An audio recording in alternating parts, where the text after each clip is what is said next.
যেই নারীদের স্বামী মারা যাইতো এদেরকে অলক্ষী মনে করে এই কবরের ভিতরে এরা জীবিত মাটির নিচে চাপ দিয়ে রাখতো। নাউজুবিল্লাহ, কি বলবেন না? এই অত্যাচারকে দূরীভূত করার জন্য, এই নিপীড়নকে দূরীভূত করার জন্য আল্লাহ রাব্বুল আলামিন নূরের নবীকে রাহমাতাল লিল আলামিন রূপে পৃথিবীর মধ্যে পাঠাইলেন। আমার নবী যখন আসলেন, ওই নবীর নূরানি জবান মুবারক থেকে কালেমার দাওয়াত যখন দিতে লাগলেন, তখন ভাইয়ের আমার অনেক বেদিনরা দিনের মধ্যে এসেছে, অনেক কাফির মুশরিকরা কালেমা পড়ে মুসলমান হয়েছে। কিন্তু আফসোস হলো আমার নবী ওই কালেমার দাওয়াত নিয়ে প্রথম গিয়েছিলেন আবু জেহেলের কাছে, নবীজির চাচা আবু জেহেলের কাছে। আব্বারে, আমার নবী মুস্কি হাইসা গিয়া বলতেছেন আবু জেহেলকে যে চাচা আপনি কালেমা পড়ুন, এই কালেমা সত্যবাণী। আবু জেহেল ডাক দিয়া কয় ভাতিজা, তোমার এই কালেমা যে সত্য কালেমা, এটার কি প্রমাণ তোমার কাছে আছে? মুখে মুখে তুমি বলতেছো এটা সত্য কালেমা, আমি এটা বিশ্বাস করি না, আগে এটার সত্যতা তুমি আমাকে দেখাও। দয়াল নবী মুস্কি হাইসা বললেন চাচা, এই সত্য কালেমার কি প্রমাণ আপনার দরকার? কোন ডকুমেন্টটা দিলে আপনি বিশ্বাস করবেন এই কালেমা সত্য কালেমা? তখন আবু জেহেল ডাক দিয়া কয়, তুমি যদি আসমানের চন্দ্রটা দুই টুকরা কইরা দেখাইতে পারো তাইলে আমি মনে করব তোমার এই কালেমা সত্য কালেমা। আমার নবী, আপনার নবী মুস্কি হাইসা কয় চাচা গো, চন্দ্র দুই টুকরা হইলেই কি আপনি কালেমা পড়বেন? আবু জেহেলে কয় আগে দেখাও। আপনারা বলেন আমার নবী দেখাতে পারবে কি পারবে না? আরো জোরে কোন পারবে কি পারবে না? এই বিশ্বাস কার কার আছে? দুইটা হাত তুলে দেখাই। নারায়ে তাকবীর, নারায়ে রিসালাত, আহলে সুন্নাত ওয়াল জামাত। আবু জেহেল ने भी कहा चाँद दो टुकड़े कर है, वो भी करके दिखाया है, वो नबी हमारा है। अबू जहल ने भी कहा चाँद दो टुकड़े कर है, वो भी करके दिखाया है, वो नबी हमारा है, जिसका कोई सानी नहीं, वो नबी हमारा है। খারাপ লাগতেছে আমার বাবাজিরা। বন্ধু, মিস্টার আবু জেহেল আমার নবীর সামনে দাঁড়ানো, রাহমাতাল লিল আলামিন নবী চাঁদের দিকে ইশারা কইরা হাত মুবারক উঠাইয়া আমার মদিনার কামলিওয়ালা নবী, নূরের নবী, মায়ার নবী চাঁদের দিকে ইশারা করতে দেরি হয়েছে গো, আসমানের চন্দ্রটা দুই টুকরো হইতে দেরি করে নাই। سيطي الشجر نطق الحجر شق القمر بإشارته الله الله الله الله الله الله আল্লাহ আল্লাহ। বন্ধুরা আমার, বাবাজিরা গো, আমার মদিনার কামলিওয়ালা নবীজি, নবীজি নুরানি হাত মুবারক উঠাইয়া চাঁদের দিকে ইশারা করতে দেরি হয়েছে, আসমানের চন্দ্র দুই টুকরো হইতে দেরি করে নাই। আবু জেহেল দেখছিনিও, কথা কোন দেখছিনি? আমার নবী মুস্কি হাইসা বলতেছেন চাচা দেখলেন তো চন্দ্র দুই টুকরা হয়ে গেছে, এবার বলুন কালেমা পড়বেন নে? বেঈমান আবু জেহেল ডাক দিয়া কই বাতিজা মুহাম্মদ সাল্লাল্লাহু আলাইহি ওয়াসাল্লাম, আবু জেহেল ডাক দিয়া কই ভাতিজা আর কত জাদু মন্ত্র করবা তুমি, আর কত জাদুগিরি দেখাইবা? নাউজুবিল্লাহ, কি বলবেন না? আমার নবী কি জাদুকর? এ বন্ধু, বেঈমান আবু জেহেল আমার নবীরে যখন জাদুকর বলল, সাথে সাথে দয়াল নবীর চোখের পানি মুবারক টপ টপ করে ঝরতে লাগছে।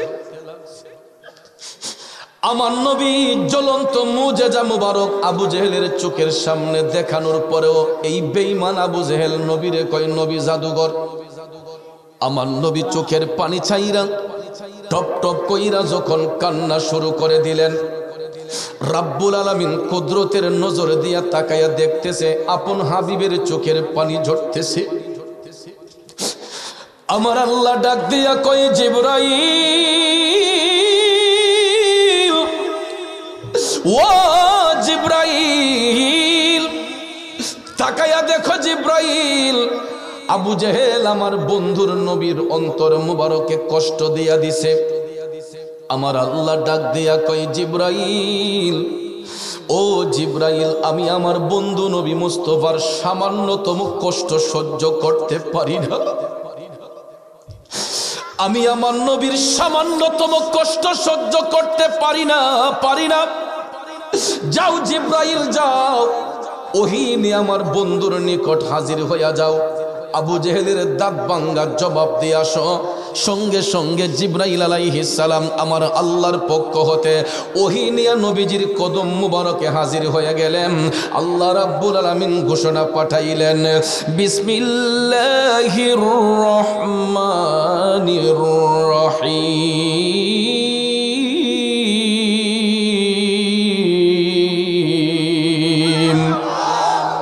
খাতামাল্লাহু আলা কুলুবিহিম ওয়া আলা সামইহিম ওয়া আলা আবসারিহিম গিশাওয়া ওয়া লাহুম আযাবুন আযীম।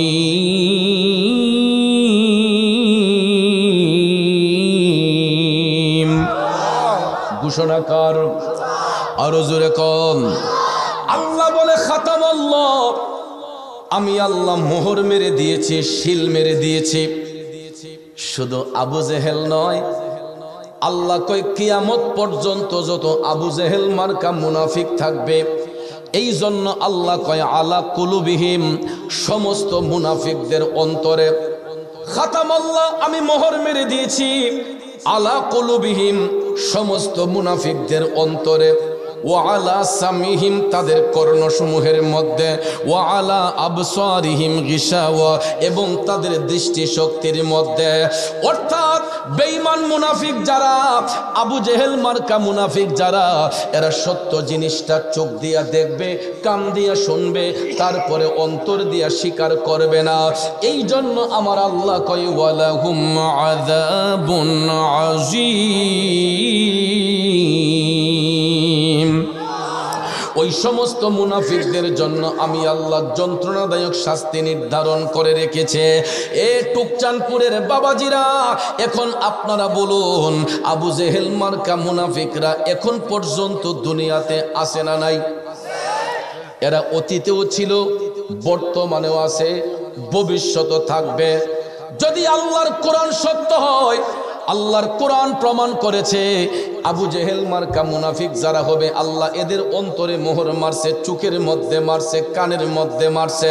কারণ এরা সত্য জিনিসটা চোখ দিয়া দেখবে, কান দিয়া শুনবে, কিন্তু অন্তর দিয়া এটা স্বীকার করবে না। এই জন্য আল্লাহ কয় আমি তাদের জন্য যন্ত্রণাদায়ক শাস্তি নির্ধারণ করে রেখেছে। বন্ধুরা আমার, বাবাজিরা, এখন আমার প্রশ্ন হলো মুনাফিক কারা? আপনারা ভালো করে শুনবেন। মুনাফিক কিন্তু হিন্দুদের মধ্যে হয় না, খ্রিস্টানের মধ্যে হয় না, বৌদ্ধদের মধ্যে হয় না, ইহুদিদের মধ্যে হয় না। তাইলে কারা হয়? মুসলমানের মধ্যে কিছু সংখ্যক লোক। ঠিক না ঠিক? মুসলমান, হিন্দু, বৌদ্ধ, খ্রিস্টানের মধ্যে হয় না। বলতে পারেন চৌধুরী সাহেব এটা কেন? কারণ হিন্দু, বৌদ্ধ, খ্রিস্টান, ইহুদি, নাসারা এরা এমনিতেই বেদিন, এরা দিনের বাহিরে, এরা এমনি বেঈমান। কথা কোন ঠিক কিনা? এরা বেদিন। কিন্তু ভাইয়েরা আমার, দিন ইসলাম গ্রহণ করে ইসলামের সুশীতল ছায়ায় আইসা ইসলামের মধ্যে যারা ষড়যন্ত্র করে ফাটল ধরাইতে চায়, এরাই হবে মুনাফিক, এরাই হবে বেঈমান। কথা কোন ঠিক কিনা? এই জন্য আমার ভাইয়েরা, বন্ধুরা, আবু জেহেল মার্কা বেঈমান যারা, এরা আল্লাহকে কষ্ট দেয়, এরা নবীরে কষ্ট দেয়। আর মুমিন যারা হয়, এরা সব সময় আল্লাহ রসুলের গোলামিতে মশগুল হয়। কথা কোন ঠিক কিনা?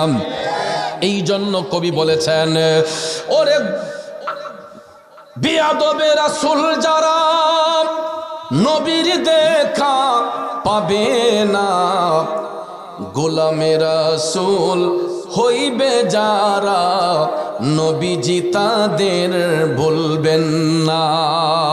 ঠিক না বেঠিক? বন্ধুরা আমার, বাবাজিরা, এখন প্রশ্ন করতে পারেন, হুজুর আপনি তো গোলামে রাসূল হইবে যারা রাসূল তাদের বলবেন না, আপনি আশিকে রাসূল বলেন নাই কেন? বাবাজিরা আমার, এই কারণে বলি নাই, আমাদের মতো অযোগ্য নাচিস ব্যক্তিদের নামের আগে আশিকে রাসূল কথাটা বেমানান। এ বন্ধুরা, বাবাজিরা, ডক্টরের ডিগ্রি অর্জন না করে কেউ যদি নামের আগে ডাক্তার লেখায় মানাইবনি? হ্যাঁ, এফআরসিএস না হইয়া যদি কেউ নামের আগে এফআরসিএস ডাক্তার লেখায়, এমবিবিএস লেখায় মানানসই হবিনি? আব্বারে, ডিগ্রি লাগাইতে গেলে অনেক পরিশ্রম করতে হয়, এমবিবিএস ডাক্তার হইতে গেলে দেখবেন কঠোর সাধনা করতে হয়, অনেক পড়াশোনা করতে হয়। এফআরসিএস ডাক্তার হইতে গেলে অনেক পড়াশোনা করতে হয়, দিনরাত খাটনি দিয়ে পড়াশোনা করতে হয়, বিসিএস পরীক্ষা দিতে হয়, অনেক পরিশ্রম করে এই ডিগ্রিগুলা অর্জন কইরা নামের আগে এমবিবিএস ডাক্তার, গাইনি বিশেষজ্ঞ ডাক্তার, অর্থোপেডিক ডাক্তার, ঠিক কিনা? এইগুলা সাধারণত ব্যক্তির নামে হয় না, যারা ডিগ্রি অর্জন করেছেন তাদের নামের আগে এই সমস্ত লকবগুলো আসে। তো আশিকে রাসূল এটা এমন একটা লকব, এই লকবটা আমার আপনার নামের আগে বেমানান। কারণ আশিকে রাসূল ওই সমস্ত ব্যক্তিরা হবে যারা চোখ খোলা অবস্থায় আমার নবীরে দেখে, চোখ বন্ধ করলেও আমার নবীরে দেখে। আব্বারে, আশিকে রাসূল যারা হবে এরা একটা মুস্তাহাব আমলও বাদ দিতে পারে না। আমাদেরকে তো রাসূলে কোনো গোলাম বলেই স্বীকার করেন নাই। আমরা আশিক হইলাম কখন? আগে গোলামি করতে হবে, ঠিক না বেঠিক? আমার নামের আগে যদি কেউ আশিকে রাসূল লেখে আমি বিরোধিতা করি, কারণ আমি তো এটার যোগ্য নয়, আমি তো এখন নবীর গোলামি করতেছি। রাসূল যদি আমারে গোলাম বইলা স্বীকার করে তাইলে অটোমেটিক একদিন আশিকের খাতায় নাম আসবে, ঠিক না বেঠিক? আশিক যদি বলতে হয়, আশিক ছিলেন আবু বকর সিদ্দিক। আশিকে রাসূল যদি বলতে হয়, আশিকে রাসূল ছিলেন উমর ইবনুল খাত্তাব রাদিয়াল্লাহু তাআলা আনহু। আশিকে রাসূল যদি বলতে হয়, আশিক ছিলেন হযরতে উসমান রাদিয়াল্লাহু তাআলা আনহু। আশিক যদি বলতে হয়, আশিক ছিলেন মাওলা আলী রাদিয়াল্লাহু তাআলা আনহু। আশিকে রাসূল যদি বলতে হয়, আশিক ছিলেন হযরতে হামজালা। আশিকে রাসূল যদি বলতে হয়, আশিকে রাসূল ছিলেন হযরতে ওয়াইস আল কারনী রাদিয়াল্লাহু তাআলা আনহু। কথা বলেন ঠিক না বেঠিক? বেঈমান আবু জেহেল নবী দেখার পরেও নবী চিনল না। নবী না চিনার কারণে পরিণামটা ভালো হইছে না খারাপ হইছে? কেমন খারাপ হইছে? গেছেন, উমরা করছেন, বাইতুল্লাহ শরীফ তাওয়াফ কইরা সাফা মারওয়া সাই কইরা যখন বাইরেছি, নাহের আঘাত কার বাড়িটা করছে? আবু জেহেলের বাড়িটা, ঠিক না বেঠিক? সাফা মারওয়া সাই কইরা 7 চক্কর দিয়ে যখন বাইরিবেন তখনই দেখবেন নাকের আগে এগুলা বাড়ির নাম লেখা যায়, মিস্টার আবু জেহেল, হাজা আবু জেহেল, যেটা আবু জেহেলের বাড়ি। তো আবু জেহেলের বাড়ির মাঝে থাকার কোনো রুম নাই, আরামের কোনো বেড রেস্টের জন্য কোনো জায়গা নাই। একটা জায়গা আছে, সেখানে শত শত হাম্মাম, টয়লেট, যেটারে অনেক গ্রামের ভাষায় টাট্টিও কয়। কথা কোন ঠিক না বেটি? কেউ কেউ লেট্রিনও কয়। কথা কোন ঠিক না? শত শত লেট্রিন বাবা, সেখানে শুধু একটাই শব্দ, যেই বেটার ইস্তেঞ্জার প্রয়োজন হয় না, ইলেও গিয়া কয়, মানে কুতাকুতি করে। যে বেটার পেশাব পায়খানার প্রয়োজন নাই, এই বেটা যখন শুনে যে এটা আবু জেহেলের নাম, আবু জেহেলের বাড়ি, না হইলো গিয়া কুতাইয়া কুদ্দুর সাইরা। কথা কোন ঠিক না বেটি? এটা হলো বিয়াদবি রাসূলের পরিণাম। নবীর সাথে বেঈমানি করার কারণে, বিয়াদবি করার কারণে মিস্টার আবু জেহেলের বাড়ির মধ্যে শুধু টয়লেট আর টয়লেট। এই আমার ভাইয়েরা বন্ধুরা দেখো রে, আশেকে রাসূল কারে কয়? হযরতে ওয়াইসাল কারণী আমার নবীর সঙ্গে সরাসরি কোনোদিন সাক্ষাৎ হয় নাই, কিন্তু অন্তরের মধ্যে নবীর ভালোবাসা এমন ভাবে গাইতা রাখছে। আমার নবীর ভালোবাসা অন্তরে থাকার কারণে মায়ার নবী, দয়ার নবী ওয়াইসাল কারণীর জন্য খুশি হইয়া আমার নবী হাদিয়া পাঠাইলেন। জানার আগ্রহ আছে না নাই? উহুদের ময়দানে মদিনার কামলিওয়ালা নবী, মায়ার নবী, দয়ার নবীর একটা দন্ত মুবারক শাহাদাত বরণ করেছিল। দন্ত মুবারক শহীদের পরে আমার রাসূল যেখানে গিয়ে বসছিলেন সেই জায়গাটাও দেখার সৌভাগ্য আমার হয়েছে। সুবহানাল্লাহ। ওই জায়গাটাও দেখার সৌভাগ্য আমার হয়েছে, কিন্তু বর্তমানে ওই জায়গাটা সিমেন্ট দিয়া আরববাসীরা এটারে বন্ধ করে রাখছে যাতে মানুষকে ডিস্টার্ব না করে। রাসূল যে বসছিলেন, নবীজির হাত মোবারকের ছাপ, পাও মোবারকের ছাপ এখনো সেখানে উহুদ পাহাড়ের এক সাইডে, এটা জিন পাহাড়ের রোডে দিয়ে যাইতে হয়। আমি দেখেছি 2017 সালে, পরের বার গিয়া দেখি সিমেন্ট দিয়ে লিপ ফেলাইছে। আমার নবীর দন্ত মুবারক শাহাদাত বরণ করার পরে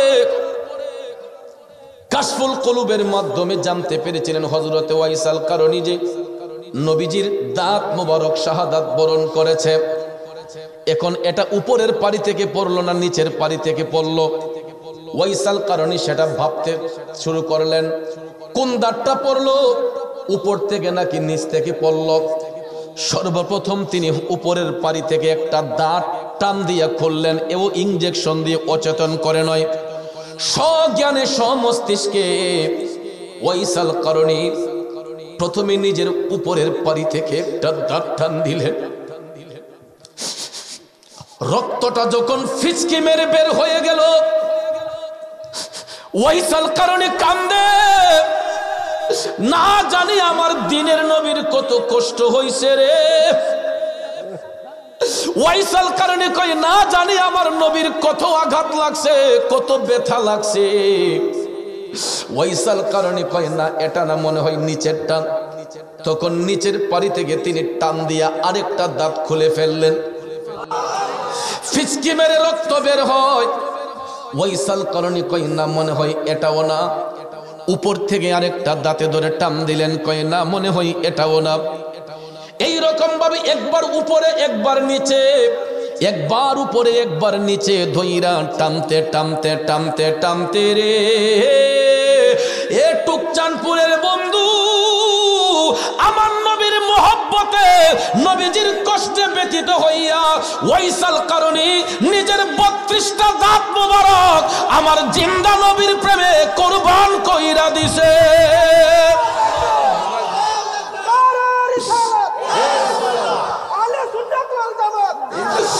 ओ आशिकुन का ऐसा बने हजरत वैसल करनी बने, हजरत वैसल करनी बने। पाया नबी को एक दात पर, पाया नबी को एक दात पर, उनको 32 घराना खोलोगे खोलोगे।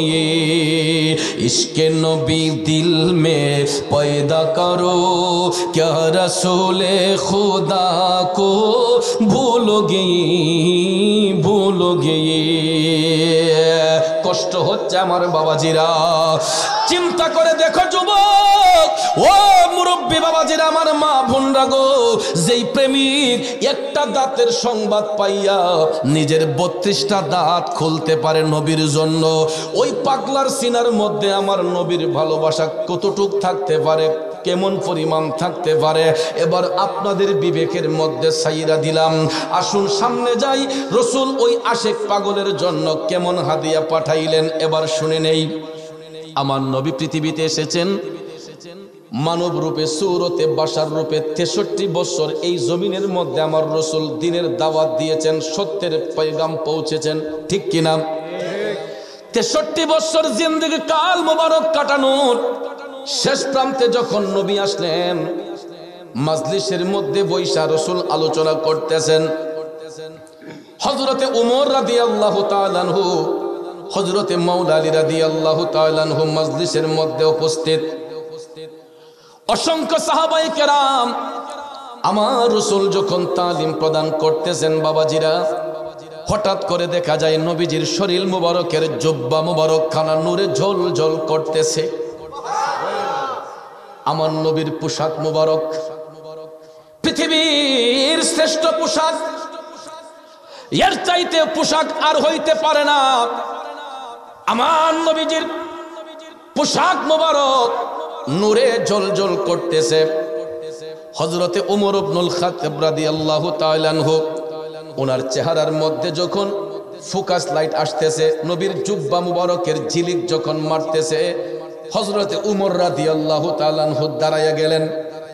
আসসালাতু আসসালামু আলাইকা ইয়া রাসূলুল্লাহ। নবী গো, ও মায়ার নবীজি, আমি গোলাম আপনার কদমে জানতে চাই নবী গো, যেই দিন আপনার বেসাল হবে, ইন্তেকাল হবে, আপনার এই জুব্বাখানা আমরা কি করব, কাকে দান করব? তারা পরামর্শ করতেছেন কি করা যায়। আমার রাসূল উত্তর করলেন না। হযরতে ওমর বসে গেলেন একই প্রশ্ন করার জন্য।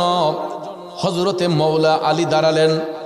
হযরত আলী ডাক দিয়া কয়, নবী গো, আমারও তো একই প্রশ্ন, আপনার ইন্তেকালের পরে এই জুব্বাখানা আমরা কি করব, কাকে দান করব? হযরত আলীর প্রশ্নের উত্তর আমার নবী দেন না। অন্যান্য সাহাবায়ে কেরাম একে একে অনেকেই প্রশ্ন করলো, নবীজি কারো প্রশ্নের জবাব দিচ্ছেন না। একটু পরে দেখা যায় দিনের নবীর চোখের পানি মুবারক টপ টপ করে পড়তেছে। সমস্ত সাহাবায়ে কেরাম ডাক দিয়া বলতেছেন, ইয়া রাসূলুল্লাহ, নবী গো, ওগো মায়ার নবী, দয়ার নবীজি, নবীজি, আমরা গোলামরা কি কোন রকম কষ্ট আপনার অন্তর মুবারকে দিয়েছি? হযরতে ওমর তিনি তো প্রথম প্রশ্ন করেছিলেন, তিনি দাঁড়াইয়া বলতেছেন, নবী গো, ওগো মায়ার নবী, আমরা গোলামরা কি কোনো অন্যায় করেছি? আমার রাসূল বলেন, না ওমর, তোমরা কখনো আমাকে কষ্ট দিতে পারো না। হযরত ওমর ডাক দিয়া কই, নবী গো, তাইলে আপনার চোখের পানি পড়তেছে, এটার কারণ কি? তখন নবী ডাক দিয়া কয়, ওমর, আমি এই মুহূর্তে আমার একটা পাগলার কথা স্মরণ কইরা কান্দি। সাহাবায়ে কেরাম ডাক দিয়া কয়, নবী গো, কে সেই ভাগ্যবান পাগলা? কে এত বড় ভাগ্যবান? কে এত বড় সুনসিবের অধিকারী, যার জন্য মদিনার কামলিওয়ালা নবী চোখের পানি ছাইরা কান্দে? এত ভাগ্যবান কে নবী গো, যার জন্য আপনি নবী কাঁদতেছেন? তখন আমার নবী ডাক দিয়া কয়, আমার পাগলার নাম হলো ওয়াইস। নাম কি? দেখেন প্রেম কারে কয়। আমার নবী ডাক দিয়া কয়, আমার পাগলার নাম হলো ওয়াইস। সেই আমেন দেশের অন্তরালে নির্জন একটা এলাকায় করণ দেশে বাস করে। রাসূল তখন ডাক দিয়া কয়, উমর, আমার ইন্তেকালের পরে আমার এই জুব্বা নিয়ে তোমরা কখনো টানা হেঁচড়া করবা না। তুমি আমার আলীর সঙ্গে নিয়ে আমার পাগলার সন্ধানে যাইয়া যদি তারে খুঁজে পাও, আমি নবীর পক্ষ থেকে আমার পাগল ওয়াইসকে সালাম দিবা, আর আমার গুনাহগার উম্মতের জন্য তারে দোয়া করতে বলবা। আর আমি নবীর পক্ষ থেকে আমার ব্যবহৃত এই জুব্বাখানা আমার পাগল ওয়াইসকে তোমরা হাদিয়া দিয়ে আসবা। হযরত ওমর ডাক দিয়া কয়, নবী গো, আমরা না হয় সেখানে গেলাম, আপনার ওসিয়ত পালন করলাম, কিন্তু নবী গো, ওয়াইস নামে তো আরো অনেক লোক সেখানে থাকতে পারে। যেমন টুকসানপুরে যদি উত্তর পাড়ায় একজন আব্দুল করিম থাকে, পশ্চিম পাড়ায় একজন আব্দুল করিম থাকতে পারে কিনা? এক গ্রামে একই নামের 2-3 জন আছে না? তাইলে সাহাবায়ে কেরামের প্রশ্নের মধ্যে যুক্তি আছে না নাই? হযরত ওমর ডাক দিয়া কয়, নবী গো, ওয়াইস নামে তো আরো অনেক লোক সেখানে থাকতে পারে, আপনার পাগল ওয়াইসকে আমরা চিনব কেমনে? এখন ভাইয়ার আমার, নবীর সঙ্গে তো সরাসরি কোনোদিন ওয়াইসাল কারণের সাক্ষাৎ হয় নাই, নবী তো সরাসরি কোনোদিন দেখেন নাই। এই অবস্থায় সাহাবায়ে কেরাম জানতে চাইলেন, নবী গো, তারে চিনব কেমনে? এখন আপনারা বলুন, আমার দয়াল নবী চিনাইতে পারবে কি পারবে না? এই ক্ষমতা রাসূলকে আমার আল্লাহ দিছে কি দিছে না? কেমনে দিল দেখেন। আমার নবী ডাক দিয়া কয়, ওমর, ওয়াইস নামে কোন ব্যক্তিকে যদি সেখানে খুঁজে পাও, তোমরা দেখবা এত সহজে সে তার পরিচয় দিবে না, এত সহজে তার পরিচয় দিবে না। তবে তোমরা একটা জিনিস লক্ষ্য করে দেখবা, তার ডাইন হাতটা মুঠ করা থাকবে। আমার নবী কেমন নবী দেখেন, রাসূল ভবিষ্যৎবাণী দিতেছে, আমার ওয়াইসকে লক্ষ্য করে দেখবা, এত সহজে তার পরিচয় দিবে না, কিন্তু তার ডাইন হাতটা মুঠ করা থাকবে। ওই হাতটা যদি খুলতে পারো, দেখবা তার হাতের মধ্যে সাদা একটা দাগ আছে। হে মনোনূরের নবী, আমরা কোথায় গেলে পাবো রে? ঠিক না ঠিক? আমরা কেমন নবীর উম্মত? ও টুকচানপুরের বাবাজিরা, রাসূল যখন এই চিহ্নের কথা বলে দিলেন, সাহাবায়ে কেরাম শান্তিত হয়ে গেলেন, তাদের ঈমান মজবুত, তারা নবীকে বিশ্বাস করেন। ঠিক কিনা কম? নবীর কথার মধ্যে শ্রদ্ধাশীল হইয়া হযরতে ওমর, হযরতে মাওলা আলী, তারা যার যার বুঝ পাইয়া যার যার বাড়িতে চলে গেলেন। এরপর থেকে দিন যায় রাত যায়, দিন যায় রাত যায়, যাইতে যাইতে যাইতে তারা আমার নবীর গোলামি করতেছে। গোলামি করতে করতে করতে হঠাৎ একদিন শোনা যায় গো, আমার রাসূল সাল্লাল্লাহু আলাইহি ওয়াসাল্লামের ইন্তেকাল মুবারক হয়েছে, মায়ার নবীর বেসাল হয়েছে, ইন্তেকাল হয়েছে, আমার নবীর ইন্তেকাল হয়েছে। এখন আপনারা বলুন, রাসূল মরা না জিন্দা? জিন্দা নবীর আবার ইন্তেকাল হয় কেমনে? বিষয় আছে না নাই? ফেস বাঙ্গন লাগবো নি না ফেস রাহন লাগবো? নবী যদি জিন্দা নবী হয়, জিন্দা নবীর আবার ইন্তেকাল হয় কেমনে? ভাইয়ার আমার বন্ধুরা, এই কথাটা লা মাযহাবি যারা, সালাফি যারা, এরা আপনাদেরকে বইলা আটকাইয়া দিব, যে কোরআনের আয়াত দিব, ইন্নাকা মাইয়িতুন ওয়া ইন্নাহুম মাইয়িতিন, যে আপনিও রাসূলকে, রাসূল নাকি বলবেন যে আমিও মরণশীল, তোমরাও মরণশীল। এটা বইলা এরা বলে যে নবীও মরছেন, আমরাও মরছি, তো নবীরও ইন্তেকাল হয়েছে, আমরারও ইন্তেকাল হয়েছে, এই জন্য নবী মরা নবী। নাউজুবিল্লাহ কোন? কত সুন্দর কোরআনের ডকুমেন্ট দিয়া আমরারে বুঝাইব, কত সুন্দর দলিল দিয়ে কইব যে রাসূল মরা নবী। এখন আপনারা বলেন, যদি আরো 500 দলিল দেয়, আপনারা কি রাসূলকে মরা বলবেন না জিন্দা বলবেন? রাসূল যদি জিন্দা হয়, জিন্দা নবীর আবার ইন্তেকাল হয় কেমনে? তখন উত্তরটা দিবেন কেমনে? উত্তরটা দেওয়া একেবারে সহজ। এই উত্তর দেওয়ার জন্য আপনাকে টাইটেল পাস করতে হবে না, মাদ্রাসার বারান্দায়ও যেতে হবে না, শুধু আকল দিয়া, বিবেক দিয়া ওই ব্যক্তিটারে বইলা দিবেন, ভাই আপনি বলুন তো, রাসূল কি শিখতে আসছেন না শিখাইতে? তো বেনজির বেমেসাল, আমার নবীর সাথে কারো তুলনা আছে? তিনি বেনজির বেমেসাল, নবীজির সঙ্গে কারো কোনো তুলনা নাই। এখন রাসূল কি এই পৃথিবীতে আসছেন শিক্ষা নেওয়ার জন্য না দেওয়ার জন্য? নবীজির শিক্ষক অনলি ওয়ান পারসন, তিনি হলেন রাব্বুল আলামিন। রাব্বুল আলামিনের একজন ছাত্র, উনি রাহমাতাল লিল আলামিন। আমার আল্লাহর উপাধি রাব্বুল আলামিন, নবীর উপাধি রাহমাতাল লিল আলামিন। দিয়েছেন কে? আল্লাহ। জোরে কোন দিয়েছেন কে? আল্লাহ। পবিত্র কোরআনের মাঝে বলে দিলেন আল্লাহ পাকে, রহমাতাল লিল আলামিন, নূর নবীজির ইজাজত, কুল কায়নাতেরই মাঝে মুদের নবী রহমত। ঠিক কিনা বলেন বন্ধুরা আমার, বাবাজিরা? প্র্যাকটিক্যালি প্রমাণ নিবেন। রাব্বুল আলামিন লিখতে আরবি যতটা অক্ষর লাগে, রাহমাতাল লিল আলামিন লিখতে আরবি ততটা অক্ষর লাগে। লা ইলাহা ইল্লাল্লাহ কালেমা লিখতে আরবি যতটা অক্ষর লাগে, মুহাম্মদুর রাসূলুল্লাহ লিখতে ততটা অক্ষর লাগে, মসজিদ লিখতে যতটা অক্ষর লাগে, মাদ্রাসা লিখতে ততটা অক্ষর লাগে।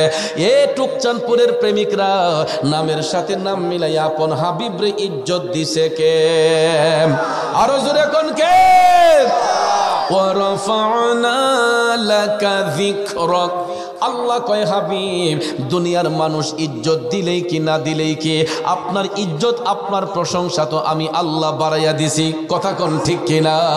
এই জন্য আশিক কয়, প্রেমিক কয়, রসুল আমরা আপনাই না চিনিলে আপনার কে আসে যায়, মোরা আপনাই না চিনিলে আপনার কে আসে যায়, দুনো জাহান আপনারই নূরি কদমে ঝোকায়, দুনো জাহান নবীজির নূরি কদমে ঝোকায়। খারাপ লাগতেছে জগতের বন্ধুরা রে, ও মুরব্বী বাবা জিরা গো, ও সম্মানিত মা বোনরা যারা শুনছেন, বলতেছিলাম কি, আমার নবীর শিক্ষক একমাত্র মহান আল্লাহ। আল্লাহ ব্যতীত পৃথিবীতে আমার নবীর কোনো শিক্ষক নাই। ওই নবী আমার আল্লাহর কুদরতি আদালতে, আমার কুদরতি আল্লাহর কুদরতি প্রতিষ্ঠানে শিখিয়া বুঝিয়া সব কিছু কমপ্লিট করে দুনিয়াবাসীকে জানাইবার জন্য রাহমাতাল লিল আলামিন নবী তশরিফ এনেছেন। নবী এখানে আমাদেরকে ওই শিক্ষাটা দিয়েছেন যে আমরা মরণশীল, কুল্লু নাফসিন যায়িকাতুল মাউত, প্রত্যেক আত্মাকে মৃত্যুর স্বাদ গ্রহণ করতে হবে। ঠিক কিনা কোন? একমাত্র ওই জিনিসটা শিখাইবার জন্য, বুঝাইবার জন্য মায়ার নবী দয়ার নবীর ইন্তেকাল হয়েছে, বেসাল হয়েছে। এখন ভাইয়ার আমার সাময়িক সময়ের জন্য নবীর ইন্তেকাল হয়েছে, এটাই বা কেন? এখন বুঝতে হবে না এটা। শুনেন, পার্থক্যটা ওই জায়গায় হয়, আমি আপনি যখন মারা যাই তখন মসজিদের মাইকে এলান হয়, অমুক পাড়ার অমুক ব্যক্তি ইন্তেকাল হয়েছে, আগামীকালকে এতটার সময় ওনার জানাজার নামাজ অনুষ্ঠিত হবে। ঠিক না ঠিক? এরপরে দেখবেন মসজিদের ইমাম সাহেব হোক, পীর সাহেব হুজুর হোক, বা যে কোনো একজন ভদ্রলোকের ইমামতির মাধ্যমে ওই মৃত ব্যক্তির জানাজা দিয়া তারে কবরস্থ করা হয়। ঠিক না ঠিক? আমার নবী যদি মরা নবী হইতেন, নবীরও তো জানাজা হওয়া দরকার ছিল। কন্যাদু, নবী যদি মরা নবী হন, তাইলে আমরা মারলে যেমন জানাজা হওয়ার কথা, রসুল বলল তো জানাজা হওয়ার কথা ছিল।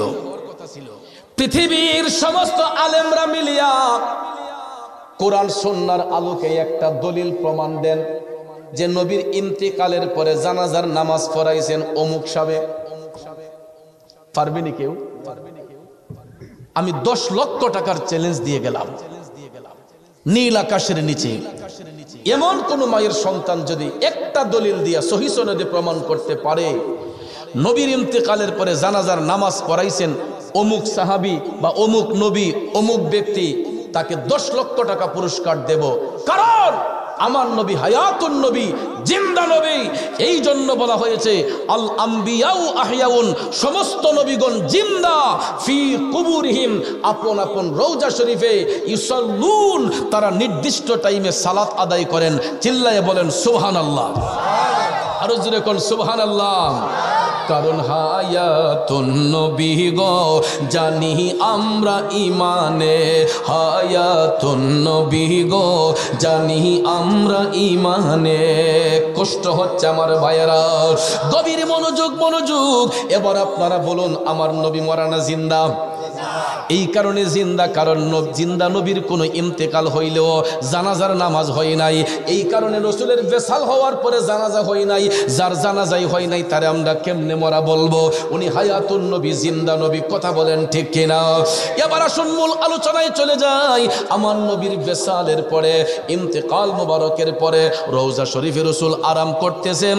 এবার ওসিয়ত পালনের জন্য আমার নবী তো ওসিয়ত করছিলেন জুব্বা ওয়াসকুরনি পাগলারে দেওয়ার জন্য। ঠিক না? ওসিয়ত পালনের জন্য হযরত উমর নবীজির জুব্বা মোবারক খানা ভাঁজ করলেন।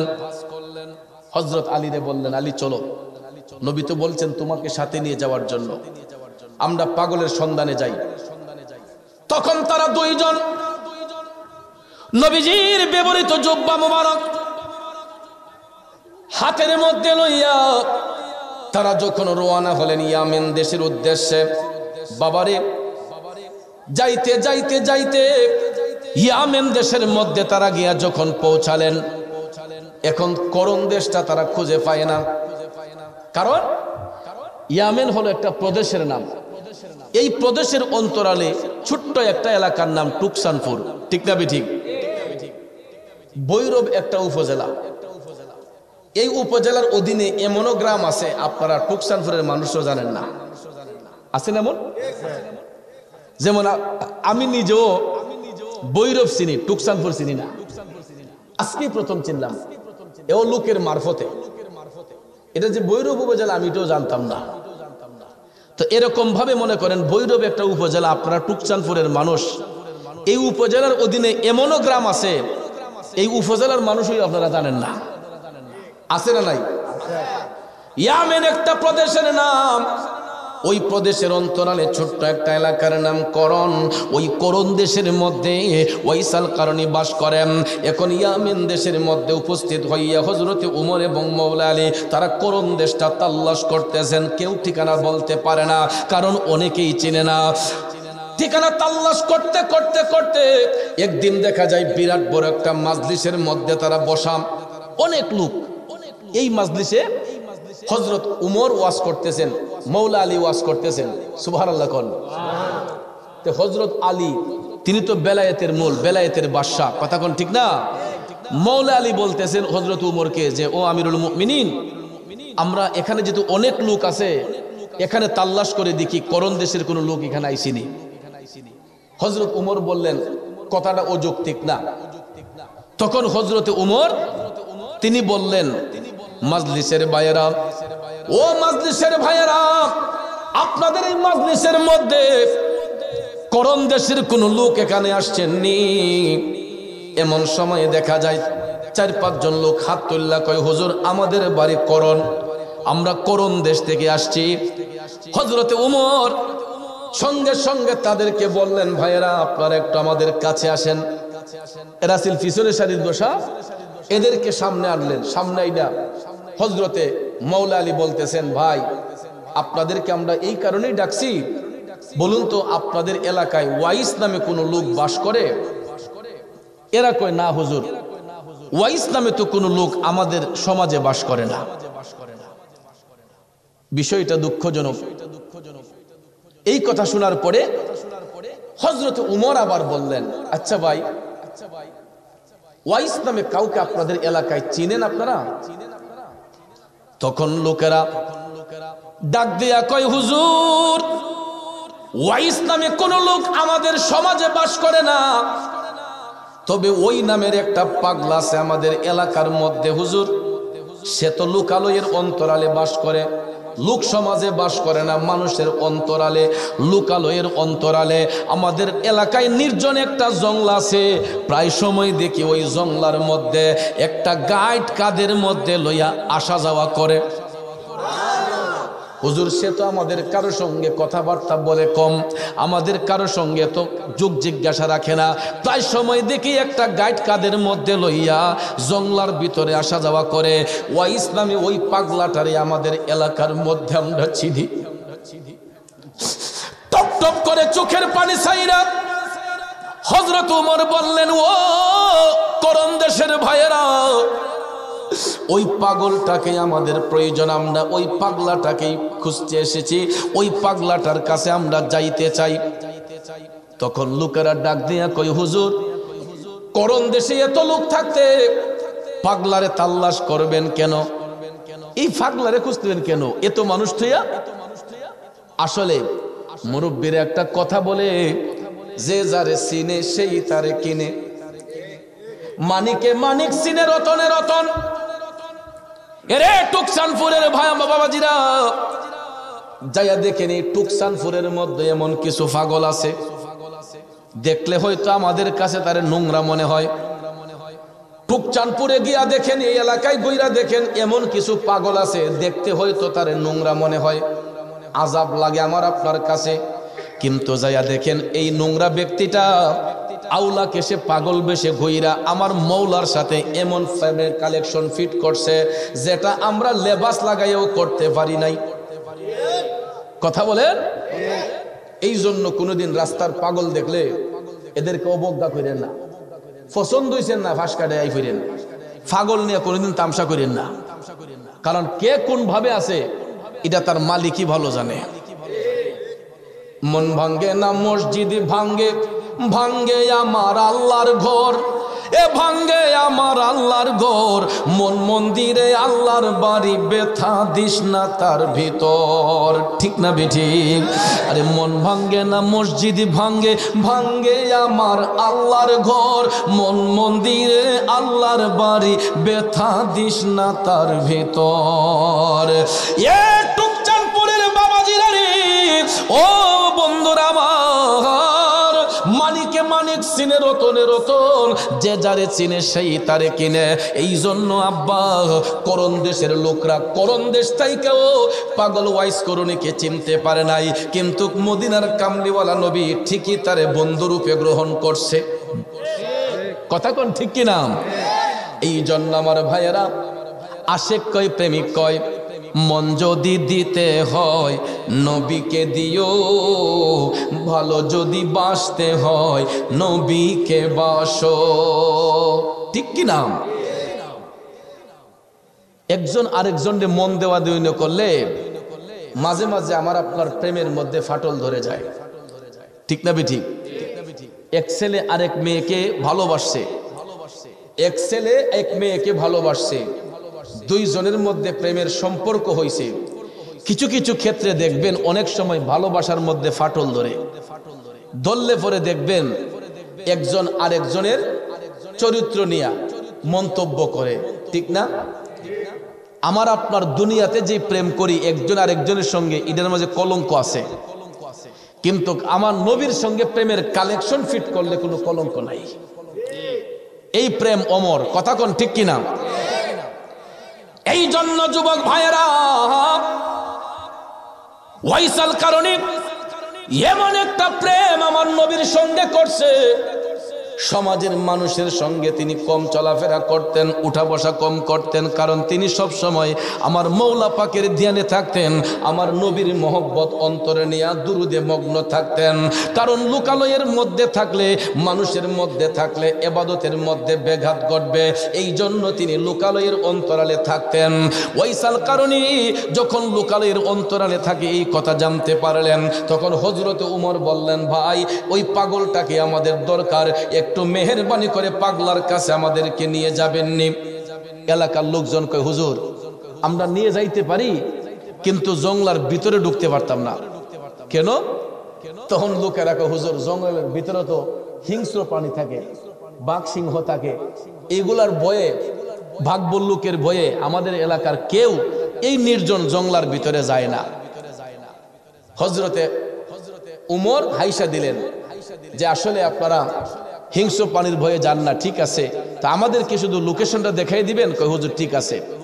দেখেন ইমানদার কারে কয়, যারা দুনিয়া লোভী এরা বনের বাঘ হল্লুককে ভয় পায়। কথা কোন ঠিক না বেঠিক? এরা বাঘ সিংহকে ভয় পায়, আর যারা আল্লাহর প্রেমে মগ্ন, দুনিয়ার বাঘ সিংহ পর্যন্ত ইমানদারদের কোনো ক্ষতি করতে পারে না। কথা কোন ঠিক না বেঠিক? এরা জঙ্গলার বাঘেও খায় না। যারা মৌলার প্রেমে ধ্যানে মগ্ন হয়, যারা মৌলার প্রেমে বিভোর হয়, এদেরকে জঙ্গলার বাঘেও ছয় না, খায় না। কথা কোন ঠিক না বেঠিক? এই জন্য আমার ভাইয়েরা গভীর মনোযোগ, এদের প্রেমটাও অমর। এরা প্রেম করছে আমার মৌলার সঙ্গে, এরা প্রেম করছে আমার নবীর সঙ্গে। কথা কোন ঠিক কিনা? হই আমি একটা জিন্দা লাশ, কাটিস না রে জংলার বাস, আমার লাইগা 3.5 হাত কবর খুঁড়িস না, আমি পীড়িতের নলে পোড়া মরার পরে আমায় পড়িস না। আল্লাহু আকবার। কবি এটার দ্বারা এটাই বোঝাতে চাইলেন যে আমি তো আসলে মরা না, আমি তো জিন্দা মরা। কথা কোন ঠিক না ঠিক? আমি দুনিয়ার মানুষ থেকে লুকায়িত আমার মৌলার সঙ্গে প্রেম করি, আমাকে পুরার দরকার নাই, আমাকে তোরা ডিস্টার্ব করিস না। এটাই হলো কবির মনের ভাষণা, ঠিক না ঠিক? যুবক ভাইয়ারা আমার, ওই লোকেরা ডাক দিয়া কই হুজুর আমরা জঙ্গলার ভিতরে ঢুকতে পারবো না। ওমর বললেন ঠিক আছে, আমাদেরকে শুধু লোকেশনটা দেখাইয়া দিবা। এই সিদ্ধান্ত অটল থাইকা পরের দিন তারা রওনা হইলেন ওয়াইসাল কারণের পতাল্লাশে। যাইতে যাইতে যাইতে যাইতে গো ও তারা যখন জংলার পারে যখন উপস্থিত হয়ে গেলেন, করণ দেশে যখন পৌঁছে গেলেন, জংলার পারে গিয়ে হযরতে আলী কয় হুজুর আমরা আর ভিতরে যাইতে পারবো না। এবার হযরতে ওমর ডাক দিয়া কয় ধন্যবাদ, আপনাদেরকে এবার আসতে পারেন, এই মুহূর্তে পাগলারে পাবনে। তখন লোকেরা কয় হুজুর পাগলা এই টাইমে আসা যাওয়া করে। আরো জোরে কন্যা সুবহানাল্লাহ। এবার হযরতে ওমর মাওলা আলীকে সাথে নিয়া লোকদেরকে বিদায় দিলেন। ওই লোকগুলো মনে মনে ভাবতেছে আরে এরও কেমন পাগল, আমরা এলাকার মানুষ ভয়ে যাই না জঙ্গলার ভিতরে, আর ওয়াইসাল কারণী পাগল সে জঙ্গলার ভিতরে আছে, ওয়াইস পাগলা জঙ্গলার ভিতরে আছে। এই লোকগুলো তো তার মতো পাগলই দেখি, এরা চলো চলো আমরা জায়গা।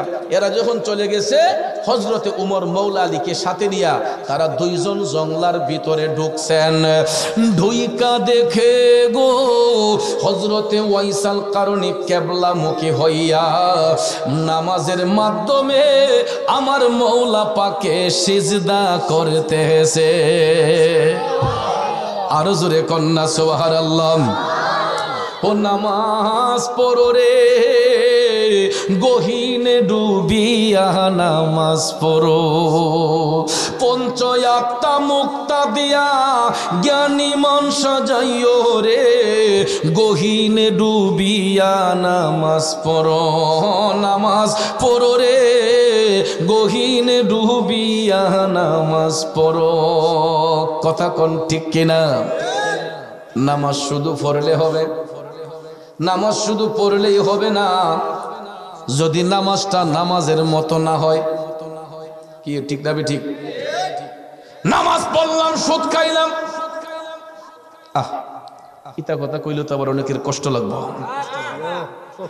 নামাজ পড়লাম সুদ খাইলাম, নামাজ পড়লাম ঘুষ খাইলাম, নামাজ পড়লাম বেবিচারি করলাম, নামাজ পড়লাম আরেকজনের ক্ষেতের লাল কাইটা নিজের ক্ষেতে ঢুকাইলাম, নামাজ পড়লাম ফলের মধ্যে ফরমালিন মিশাইলাম, তরকারিতে বিষ মিশাইলাম, নামাজ পইরা দুধের মাঝে পানি মিশাইলাম। এই নামাজ দিয়ে আমার আল্লাহ পাওয়া যাইবনি? কোন যাইব? দেশে গাই ঘাস কাটটা খাওয়াইছে, গাইটা দোয়াইছে, দুধটা খুব ঘন। গৃহস্থ সকালবেলা উঠটা বাজারও দুধ নিব, গাইটা দোয়াইয়া দেহে দুধটি খুব ঘন। আবার এইরকম হজি রুমালটাও মাথার মাঝে দিচ্ছে, ফজরের নামাজটাও পড়ছে। আবার বাজারও যখন দুধের মাঝে আদাসের পানি মিশাইয়া বালতিটা লিয়ে যেতেছে, আবার জিকিরও করতেছে সুবহানাল্লাহ আলহামদুলিল্লাহ। এমদা কইলাম কাম করে লিখছে। কথা কোন ঠিক না ঠিক? মুখে মুখে আল্লাহর নাম, অন্তরে শয়তানের কাম। হ্যাঁ, মুখে মুখে আল্লাহর নাম, অন্তর দিয়া শয়তানি কাম। এটা মুখ মিষ্টি অন্তর বিষ। নামাজ পড়ছো ভালো কথা, হাজি রুমালটা দিয়েছো ভালো কথা, আলহামদুলিল্লাহ, লেবাসও সুন্দর ভালো, জিকিরও সুন্দর ভালো, তাইলে ফুত দুধের মাঝে পানি মিশে লেখে। কথা কোন ঠিক না ঠিক? দুধ আল্লাহর দেওয়া নিয়ামত, ইটার মাঝে পানি মিশে করছে কিয়ামত। কথা কই না? দুধ আল্লাহর দেওয়া নিয়ামত, ইটার মাঝে পানি মিশে করছে কিয়ামত। ফল ফসারি আল্লাহর দেওয়া নিয়ামত, ইটার মাঝে বিষ মিশিয়ে করে কিয়ামত। কথা কোন ঠিক না ঠিক? ফল খায় মানুষের সুস্বাস্থ্যের জন্য, ফল ফসারি খায় মানুষ শরীরকে সুস্থ রাখার জন্য। ওহন দেয়া যায় আইনা কইটা আধা ঘন্টায় ভিজিয়ে রেখো, 1 ঘন্টা ভিজিয়ে রেখো, কইটার মাঝে এসিড আছে, এসিড যাইব গা পানিত মিশাইলে। কিন্তু ভাইয়ার আমার এই পানিটা যে জায়গায় ফালাইব এই জায়গাটা তো বিষাক্ত হয়। কথা বলেন, অনেক ধরনের প্রাণী বিলুপ্ত হয়ে গেছে, অনেক ধরনের পোকামাকড় আমাদের দেশ থেকে বিদায় হয়ে গেছে, একমাত্র এই বিষ মারতে মারতে। ফুক যে আমরা উঠতেছে আকাশে, এগুলো কার সৃষ্টি? আল্লাহর অনেক সৃষ্টিকে আদমরা নষ্ট করে ফেলতেছে। বিষ মারতে মারতে দানের মাঝে বলে ফুক ফুক বয়, জালার মাঝে বলে ফুক বয়। কিন্তু ভাইয়ার আমার, এই ফুকগুলাও কোনো না কোনো একটা আল্লাহর সৃষ্টির কোনো একটা উপকারে আসে। কথা কোন ঠিক না ঠিক? আমরা সারা জীবন যখন ফলে এই জমি জালার মাঝে বিষ যখন মারছি না, এন্ডিন যখন মারছি না, তখন কি জমিনে দান হইছে না? কে হইছে নি? অনেক দানের মাঝে এত সুন্দর চাউল গ্রান ভাত রানলে কয়েকবারই হবরে গেছে। আর ওহন দেখবেন অনেক চাইল লোয়ার পরও দেখা যায়, ভাত ফাঁক করলেও দেখা যায় এরকম কোন গ্রান চাইলের মাঝে নাই। কারণ আমরা বিষ মিশ্রিত করে আল্লাহর নিয়ামত গোলারে কিয়ামত করে দিতেছি। কথা কোন ঠিক না বেঠিক? আমরা কত নিকৃষ্ট হয়ে গেলাম, যাই না বুঝা মানুষরে বিষ খাওয়াই। আবার দেখবেন নামাজ পড়তে পড়তে কপালের মধ্যে কালো দাগ ফালাই। আসি না বাবা? 2-3 বছর আগে, 2 বছর আগে তো বাড়ির ফোন দিছি রাত্রে যে আজকা বাসাতামু কুস্তা লাগবো নি, কয় বাচ্চাটার ফল শেষ, ফল লই আইয়েন। তো ফল যখন লই তো কইছে, আমি ভাবলাম যে রাত্রে যদিও আমি হবিগঞ্জে যাবো, এই বিশ্ব রোড দোকানটি খোলা থাকে, বনবেড়ে বিশ্ব রোড, তো ইহান থেকে ফল ডে কিনে নিব, সারা রাত যেহেতু খোলা থাকে।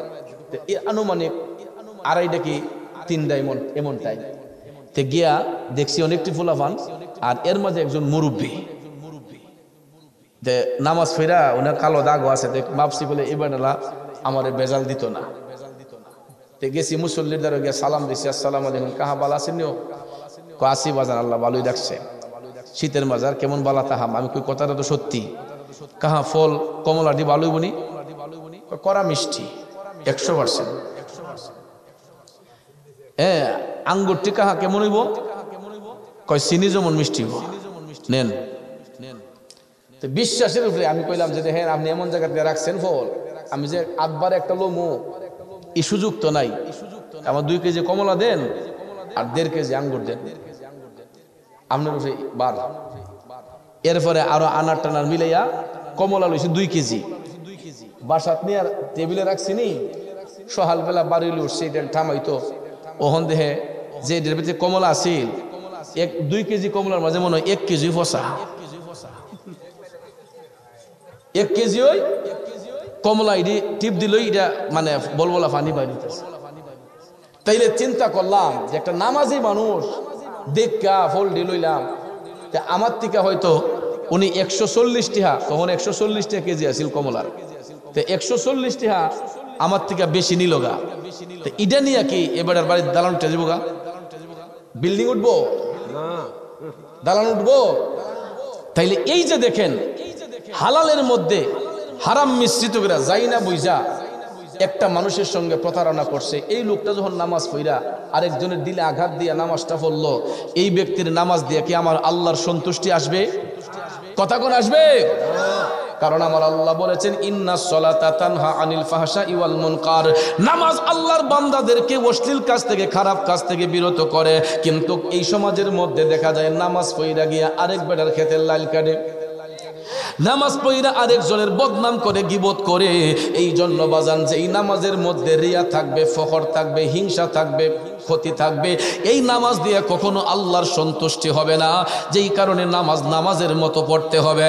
কারণ নামাজ পড়বো একমাত্র কাকে খুশি করার জন্য? যেরকম কারে? নামাজ পড়বো আল্লাহরে খুশি করার জন্য। দুনিয়ার মানুষদেরকে খুশি করার জন্য আমরা ইবাদত করব না।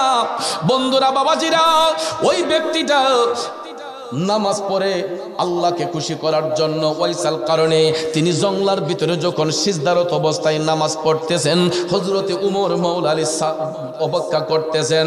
যখন ওয়াজ করুনি পাগলা নামাজ পড়ে যখন সালাম ফিরাইলেন, পিছন থেকে হযরতে উমর মাওলা আলী তাকে লক্ষ্য করে সালাম দিলেন, আসসালামু আলাইকুম ওয়া রাহমাতুল্লাহি ওয়া বারাকাতুহু। ওয়াজ করুনি পাগলা কয়, কি রে আমার মতো কোন পাগল আবার এই জঙ্গলার ভিতরে ঢুকলো? আমি তো মনে করছি যে আমি মনে পাগল, আল্লাহর পাগল, আর কে আমার সালাম দিল? আমারে পিছনে তাকাইয়া দেখে নুরান্বিত চেহারার অধিকারী দুইজন আল্লাহর মেহবুব বান্দা ওয়াইস করিনি পাগলারে সালাম দিছে। আল্লাহু আকবার কোন। ওয়াইসাল কারণে সালামের জবাব দিয়ে কই, ওয়া আলাইকুমুস সালাম ওয়া রাহমাতুল্লাহি ওয়া বারাকাতুহু। উভয়ের মধ্যে সালাম বিনিময় হলো। এবার কুশল বিনিময় করার জন্য হযরতে উমর মাওলা আলীকে নিয়ে সামনে সামনে হাইটা গেলেন। একটু সামনে যায়া ওয়াইসাল কারণীকে ডাক দিয়ে বলতেছেন, ভাই আপনার নামটা কি একটু জানতে পারি? ওয়াইসাল কারণী কয়, আমি আল্লাহর বান্দা। সুবহানাল্লাহ কন্যা শুরু হয়ে গেছে বললাম। আমার নবী বলছিলেন যে এত সহজে পরিচয় দিবে না। জিজ্ঞেস করতেছেন, ভাই নামটা কি? ওয়াইস করণী কয়, আমি আল্লাহর বান্দা। হযরত আলী বলতেছেন, আমরাও তো আল্লাহর বান্দা, কন্যা আপনার নামটা কি?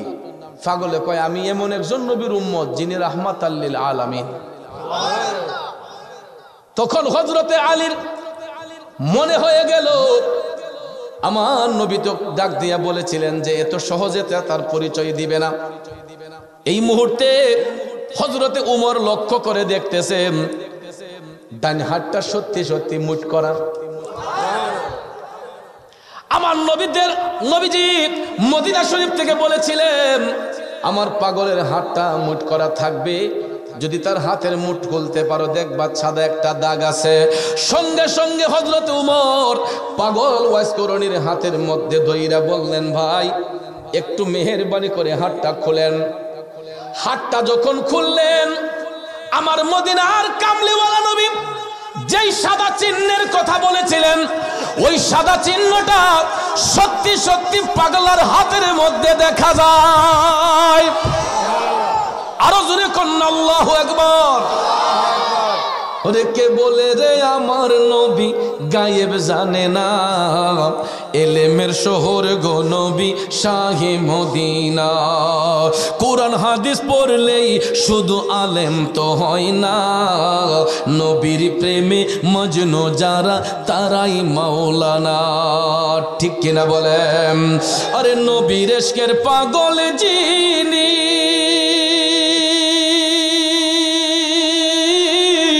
তার সিনা এলেমের খনি। আরে ঘরে বসে দেখতে পারে সোনার মদিনা, এলেমের শহর গো নবী শাহে মদিনা। এলেমের শহর গো নবী শাহে মদিনা। কষ্ট হইতেছে আমার বাবাজিরাম, গভীর মনোযোগ। চিহ্ন যখন দেখতে পাইলেন তখন হযরত ওমর ডাক দিয়া বললেন, হে ওয়াজ করুনি, জানোনি আমরা কোন জায়গা থেকে আসছি? পাগলা তো অবাক, নাম বললাম না, তারা জানে কেমনে আমার নাম ওয়াইস? তারা কেমনে জানে আমার নাম ওয়াইস? সঙ্গে সঙ্গে ওয়াইস ডাক দিয়া বলতেছেন, হুজুর আপনি জানেন কেমনে আমার নাম ওয়াইস? তখন হযরত ওমর ডাক দিয়া কয়, পাগলা আর লুকোচুরি কইরো না, আমরা মদিনা শরীফ থেকে দয়াল নবীর পক্ষ হতে তোমার নিকট এসেছি। এই কথা বলতে না বলতে ওয়াইসাল কারণীর চোখগুলা পানিতে টলটল করতেছে। সঙ্গে সঙ্গে হযরতে তোমার নিকট এসেছি, তুমি নবীর সালাম গ্রহণ করো। ওয়াইস শোনো ওয়াইস, আমার রাসূল তোমাকে সালাম দিয়েছেন, নবীর সালাম গ্রহণ করো। আর নবীজি তার গুনাহগার উম্মতের জন্য তোমাকে একটু দোয়া করতে বলেছেন। আর তুমি এতই ভাগ্যবান, আমরা নবীর গোলামি কইরা যেটা অর্জন করতে পারি নাই, এই নির্জন জঙ্গলার মধ্যে থাইকা তুমি সেটা অর্জন করেছ। নেও এ পাগল ওয়াজ করুনি, আমার নবীর ব্যবহৃত এই জুব্বা মুবারকখানা রাসূল তোমার জন্য হাদিয়া পাঠাইছে। আরো জোরে জোরে কন্যা সুবহানাল্লাহ। টুকচাঁদপুরের ভাইয়েরা গভীর মনোযোগ মনোযোগ। ওয়াইসাল কারণী নবীজির জুব্বাখানা হাত মুবারকে লইয়া বুকের মধ্যে মিশাইয়া টপ টপ করে চোখের পানি সাইরা কান্দে। নবী নবী করে আর কত কাল আমি কাঁদব, নবী নবী করে আর কত কাল আমি কাঁদব। আপন নয়নে কবে জানি, আপন নয়নে কবে জানি নূর নবীকে আমি দেখব, নবী নবী করে আর কত কাল আমি কাঁদব। খারাপ লাগতেছে বাবাজিরা। হযরতে ওমর ডাক দিয়া কয়, পাগলা রে, আজকে তো তোমার কান্নার দিন নয়, তোমার আনন্দের দিন। কারণ রাসূল তোমার জন্য জুব্বা মোবারক পাঠাইলো, তুমি কাঁদতেছো কেন? হে ওয়াজ করুনি, তুমি তো আজকে আনন্দের দিন, তোমার ঈদের দিন। হে ওয়াজ করুনি, যেহেতু জুব্বা তোমার হাতে চলে এসেছে, একটু জুব্বাটা গায়ে দিয়ে আমাদেরকে দেখাইবানি। আমরা দেখতে চাই নবীজির দেওয়া জুব্বা মুবারকে তোমারে পড়লে কেমন মানায়। সুবহানাল্লাহ। হযরতে আলী ডাক দিয়ে কই, ওয়াজ করুনি, নবীজি এই জুব্বা মুবারক গায়ে দেওয়ার পরে এখন পর্যন্ত এটা কারো গায়ে জড়ানো হয় নাই, তুমি যদি একটু গায়ে দিয়ে আমাদেরকে দেখাইতা নবীজির দেওয়া জুব্বা মুবারকে তোমারে কেমন লাগে, আমরা দেখতাম। ওয়াজ করুনি পাগলা তখন ডাক দিয়া কই, হুজুর, জুব্বা যদি পড়তে হয় আমার একটু সময় দিতে হবে, আমি ভিতরে যাইয়া কাপড়টা চেঞ্জ করতে হবে। হযরত ওমর বললেন, ভালো কথা, তুমি জুব্বা কাপড় চেঞ্জ করে আবার এটা পরবা, কয়েক মিনিট সময় লাগবে, ঠিক আছে যাও তুমি জুব্বা পরে আসো। হযরত ওমর এবং মাওলা আলী অপেক্ষা করতেছেন। ওয়াজ করুনি পাগলা জুব্বা নিয়া জংলার ভিতরে ঢুকছে। কিবলামুখী হইয়া সিজদার মধ্যে পইরা ওয়াজ করুনি আমার মাওলারে ডাক দে, আল্লাহ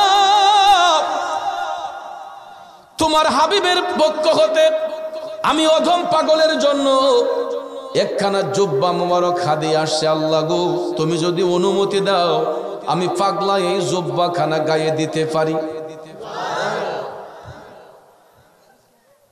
দয়াল আল্লাহ রে, কি নাম জপলে পাবো তোমারে। ওয়াইসাল কারণী সিজদার মধ্যে পড়ে অ্যাপ্লিকেশন করলো, জুব্বা পরার অনুমতি চাইলো। কিছুক্ষণ পরে গায়েব থেকে একটা আওয়াজ আসলো, পাগলা তোমাকে জুব্বা পরার অনুমতি প্রদান করা হইল।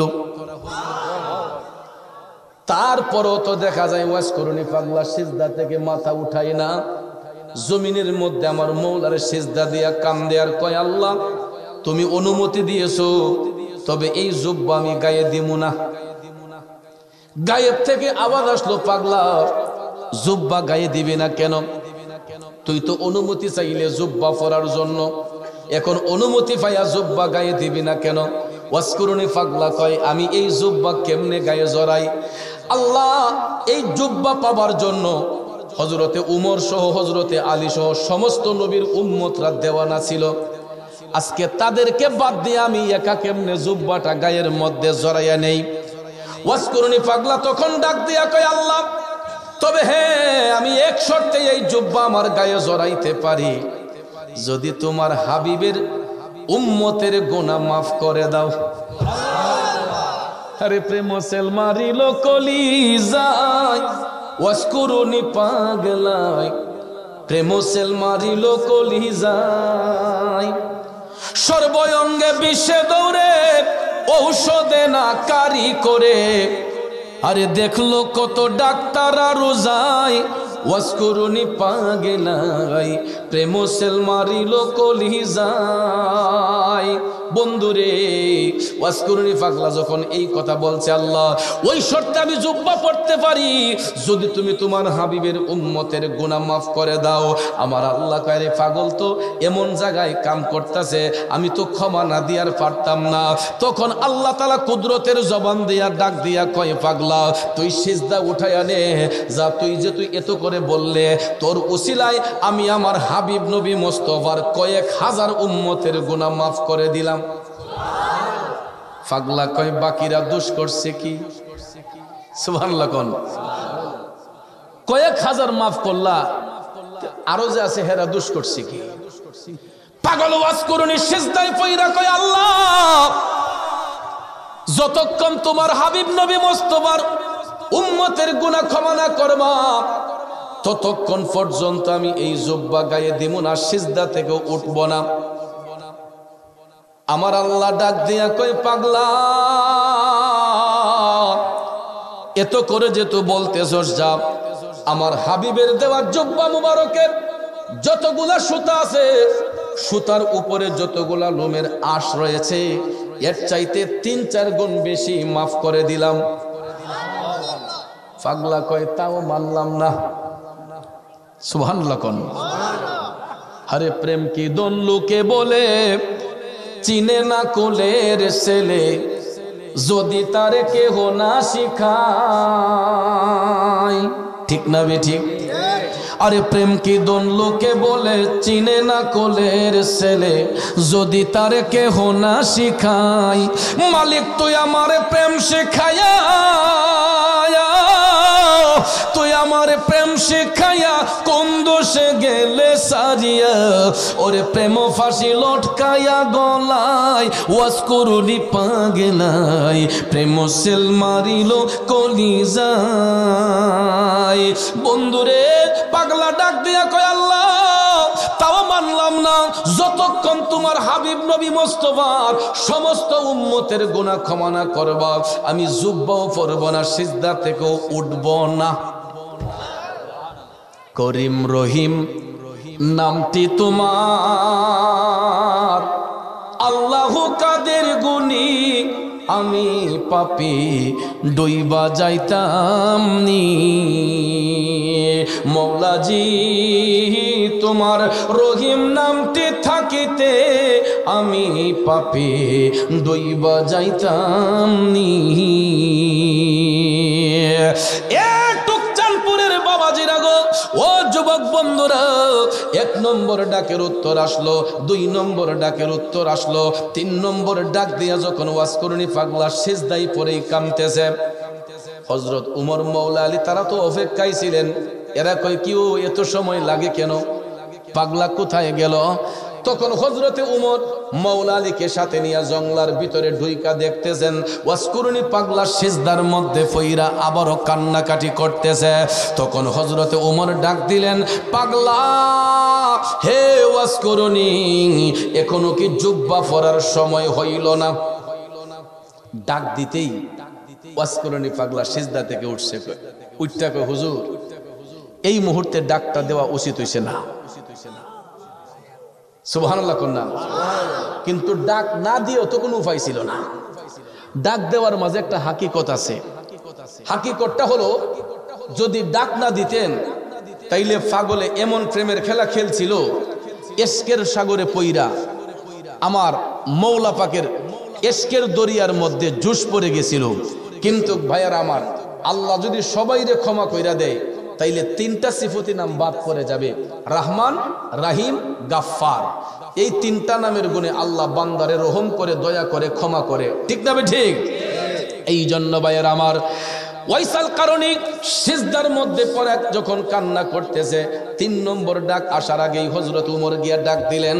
এই ডাকের হাকিকতটা হইল যে আল্লাহ যদি সবাইরে মাফ করে তাইলে আল্লাহরে ডাকবো কে? ঠিক না ঠিক? ওরে পাপ না করলে রহিম নামের হয় না পরিচয় ভবে, পাপ না করলে রহিম নামের হয় না পরিচয়। বান্দা গুনাহ যদি না করে আল্লাহ মাফ করবো কি দিয়া? ঠিক না ঠিক? এ বন্ধুরা, বাবাজিরা, গভীর মনোযোগ। হযরত উমর ডাক দেওয়ার পরে পাগলা কয়, যে হুজুর ডাকটা দেওয়া উচিত হইছে না, যদি এখন ডাক না দিতেন পৃথিবীতে আমার নবীর যত উম্মত আছে আমি সমস্ত নবীর উম্মতের গুনাহ ক্ষমা করাইয়া লইতাম। হযরত উমর কয়, পাগল ওয়াইস, তুমি রসুলকে এত ভালোবাসো, নবীর উম্মতকে এত ভালোবাসো, এত ভালোবাসা তোমার অন্তরে থাকার পরে একটা বারের জন্য কি নবীরে দেখার স্বাদ তোমার অন্তরে জাগলো না? ওয়াইসাল কারণী মাথাটা নিচু করে হযরত উমরকে বলতেছে, হুজুর আমি না ওই একজন রসুলের না ওই দেখছি। আচ্ছা কোন চান, আপনারা আমার নবীরে দেখছেননি? এই কথা কইতে হযরতে উমরে হাসা দিছেন, হযরত আলীও হাসেন। হাসা হাসা কয়, আরে পাগল, আমরা তো আইলাম ওই নবীর কাছ থেকে, দেখছি মানে অবশ্যই আমরা রসুলকে দেখছি, আমরা তো নবীর কাছ থেকে আইলাম, ঠিক না বেঠিক? এবার পাগলে ডাক দেয়া কয়, হুজুর নবী যদি দেখা থাকেন তাইলে বলেন তো আমার নবীর কপাল মুবারকের যে ব্রু মুবারক গুলা ছিল এইগুলা জোড়া লাগাইলা ছিল নাকি আলাদা ছিল? আচ্ছা এই প্রশ্ন যেই পাগলে করতে পারে ইডার দা উত্তর কি আসে, উনি দেখছে না দেখছে না? এই কথা যখন ওয়াইসাল কারণী বলল, হযরত উমর এসাই মৌলা আলীর দিকে, মৌলা আলী সান উমরের দিকে, তারা দুইজনে এটা অবাক হয়ে গেছেন। কিতাও এইটা কিতা কইতেছে, কিতা কইতেছে কইতে কইতে গবেষণা করতে করতে ওয়াইসাল কারণী কলম হাতে লইয়া উনি একটা পাগলামি কইরা আমার নবীর কপাল মুবারকের চিহ্নটা অঙ্কন কইরা হযরত উমর রে কয়, হুজুর আচ্ছা দেখেন তো এটা চিনেননি? সুবহানাল্লাহ কয় না? বাবাজিরা আমার, আমাদের দেশে দেখবেন কিছু কিছু চিত্রশিল্পী আছে যারা মানুষের ছবি খেলায়, গাছ গাছালি আঁকে না? আমি আপনি যেমন পেয়েছেন ঠিক দেখবেন এমন কিছু চিত্রশিল্পী আছে যারা চিত্র আঁকে, এরা দেখবেন হুবহু একটা মানুষের আকৃতি, যেই চেহারা এই চেহারাটা একটা মানুষের কলম দিয়ে আঁকতে পারে। কথা কোন ঠিক না বেঠিক? তাইলে ওয়াইসাল কারণের পক্ষে সম্ভব কি সম্ভব না? দুনিয়ার একটা সাধারণ মানুষ যদি এটা পারে তাইলে একজন আশেকে রাসূলের বেলা এটা অসম্ভব কিছু?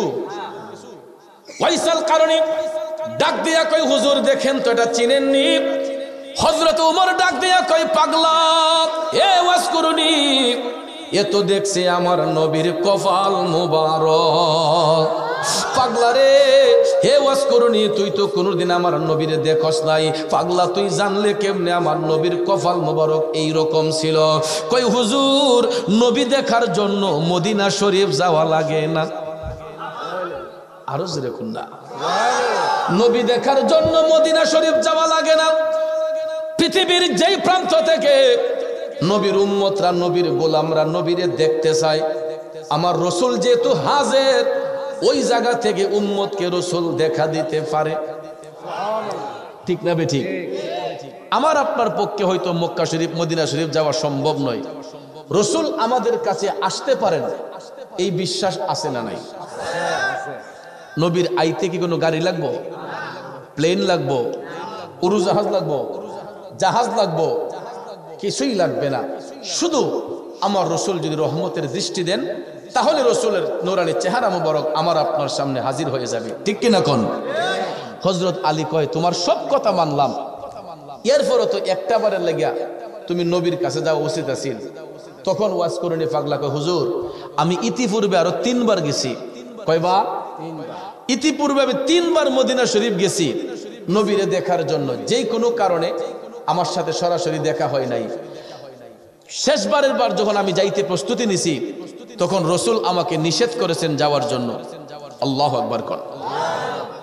আরে বাবারে, নবী নিষেধ করলো কেন? এখানে একটা প্রমাণ আছে, রিওয়ায়াত আছে বাজান, এই জন্য আমার নবী নিষেধ করছেন। ওয়াইসাল কারণে যে কামদের মধ্যে লই একটা গাইট লইয়া ঘুরতো, এই গাইটের মধ্যে কি ছিল জানেন নি রে বাজান? ওই গাইটের মধ্যে ছিল তার গর্ভধারিণী মা। অসুস্থ মার সেবা করার জন্য অন্য কোনো ব্যক্তি ছিল না, অসুস্থ মায়ের দেখাশোনার জন্য আর কেউ ছিল না। ওই মাটারে রাইখা যখন ওয়াজ করে নিয়ে পাগলা মদিনার দিকে রওনা করবে, এমন সময় স্বপ্নের ঘরে আইসা রসুল দিদার করে বলতেছেন, পাগলা তোর আসার দরকার নাই, তুই বাড়িতে বইসা তোর মায়ের সেবা কর, আমি রসুল আইসা তোরে দেখা দিয়া যাইমু। আরো জোরে কন্যা সুবহানাল্লাহ। বন্ধু, মায়ের সেবা করলে নবীর দেখা পাওয়া যায়। ওয়াইসাল কারণে করম দেশে থাইকা যদি মার সেবা কইরা নবীরে দেখতে পাই, আমরা টুকসানপুরের সন্তানগুলা যদি মায়ের সেবা করি, আমরা নবী দেখতে পারবো কি পারবো না? কথা কোন পারবো কি পারবো না? বন্ধুরা আমার, বাবাজিরা, ওয়াইসাল কারণের মা অসুস্থ, ওই মায়ের সেবার জন্য আর কেউ ছিল না। এই জন্য আমার মদিনার কামলিওয়ালা বলছেন, তুই তোর মার সেবা কর, আমি রসুল তোরে আইসা দেখা দিমু। সুবহানাল্লাহ কি বলবেন না? মা বিনে বান্ধব নাই রে, মা বিনে বান্ধব নাই রে, এই যে সোনার দুনিয়ায়, ভেবে দেখো কি করছো এই মায়ের লাগিয়া, ভেবে দেখো কি করছো এই মায়ের লাগিয়া। মা বিনে বান্ধব নাই রে, মা বিনে বান্ধব নাই রে, এই যে সোনার দুনিয়ায়, ভেবে দেখো কি করছো এই মায়ের লাগিয়া।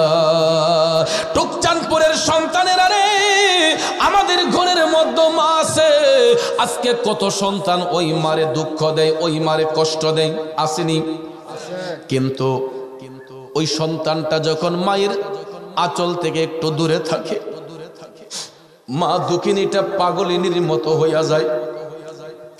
সন্তানগুলা যখন প্রবাসে থাকে, মায়ের মনে শান্তি লাগে না, মাটা পাগলিনীর মতো হইয়া যায়। ঠিক না বিঠিক? আজকে দেখলাম আমি প্রবাসীদের উদ্যোগে মাহফিল। এই প্রবাস নামটা শুনলে গায়ের রোম গুলা শিহরিত হইয়া উঠে। কারণ ভাইয়ার আমার, আমাদের সোনার দেশের সোনার টুকরো ছেলেগুলা, এই লক্ষ্মী ছেলেগুলা বিদেশের মধ্যে থাকে। আমাদের দেশটা যেমন সোনার বাংলাদেশ, এই সোনার দেশের সোনার টুকরো ছেলেগুলা বিদেশ বাড়িতে যখন যায়, এত রাগ থাকার পরে ও বিদেশ বাড়িতে গেলে ওই ছেলেটা একবারে নরমাল হইয়া যায়। কাজ করতে করতে, পরিশ্রম করতে করতে হাতগুলা সীসার মতো শক্ত হইয়া যায়, পাথরের মতো শক্ত হইয়া যায়। এক মাস কাজ করার পরে ওই ছেলেটার হাতে যখন কিছু সম্মানী আসে, টাকা আসে, স্যালারি আসে, একটা টাকা ও নিজের কাছে রাখে না। মাসটা শেষ হওয়ার আগেই টাকাগুলা দেশে পাঠাইয়া দেয়, পরিবারকে সুন্দর করে রাখার জন্য, ছেলে মেয়েগুলাকে মানুষের মতো মানুষ করার জন্য, মা বাবার ভরণ পোষণের জন্য, স্ত্রী পুত্রের ভরণ পোষণের জন্য। ওই বিদেশি ছেলেগুলা এরা মাথার গাম পায়ে ফেলে ক্লান্ত পরিশ্রম কইরাও একটা টাকা নিজের কাছে রাখে না, প্রত্যেকটা টাকা দেশে পাঠাইয়া দেয়। আজকে ওই বিদেশিদের টাকা দেশে আসার কারণে আমাদের পাড়া মহল্লাগুলো সুন্দর হয়েছে, বিল্ডিং হয়েছে, বড় বড় দালান কোঠা হয়েছে। আজকে যে ওয়াজ মাহফিল করতেছে, গিয়ে দেখেন বেশিরভাগ অনুদান বিদেশিদের। ঠিক নিও? ব্যাংকে যান, গিয়ে দেখবেন টাকা যে পাঠাইতেছে আমাদের দেশের রেমিটেন্স যোদ্ধারা, এই দেশের রেমিটেন্স বাড়তেছে একমাত্র প্রবাসীদের অনুদান দেওয়ার কারণে। ঠিক কিনা কোন? এদেরকে ইজ্জত দিতে হবে, এদেরকে ভালোবাসতে হবে, এদের টাকাকে অপচয় করা যাবে না। আজকে এদের ঘাম ঝরানো টাকায় বাংলাদেশে মসজিদ নির্মাণ হয়, মাদ্রাসা নির্মাণ হয়, সামাজিক কাজকর্ম হয়, স্কুল কলেজ প্রতিষ্ঠা হয়, একমাত্র আমার প্রবাসী ভাইদের অনুদান আসার কারণে। ঠিক কিনা কোন? এই প্রবাসীরা কত কষ্ট বুকে চাপা লইয়া বিদেশে থাকে। শোনো বন্ধু, এমন কিছু সময় আসে রে, বাংলাদেশ থেকে যখন টেলিফোনটা বিদেশে যায়, কিরে অমুক, অমুক রে তুই এখন কোথায়, কাজে নাকি রুমে? কয় আমি কাজে। কাজটা শেষ করে একটা টেলিফোন দিস। আবেগপ্লুত কণ্ঠে যখন মোবাইলটা যায়, তখন দেখবেন শত কাজ বাদ দিয়া কয় কি হয়েছে, দেশের খবর কি, আব্বার খবর কি, আম্মার খবর কি। হঠাৎ করে যখন দেশ থেকে বলা হয় ওমো তোর আব্বা তো আজকে এতটার সময় মারা গেছে, তোর আম্মা আজকে এতটার সময় মারা গেছে, একটা চিৎকার মারে ওই বিদেশি ছেলেটা, বলো কি, সঙ্গে সঙ্গে ভিডিও কল দে, আব্বার একটু দেখাও, আম্মারে দেখাও।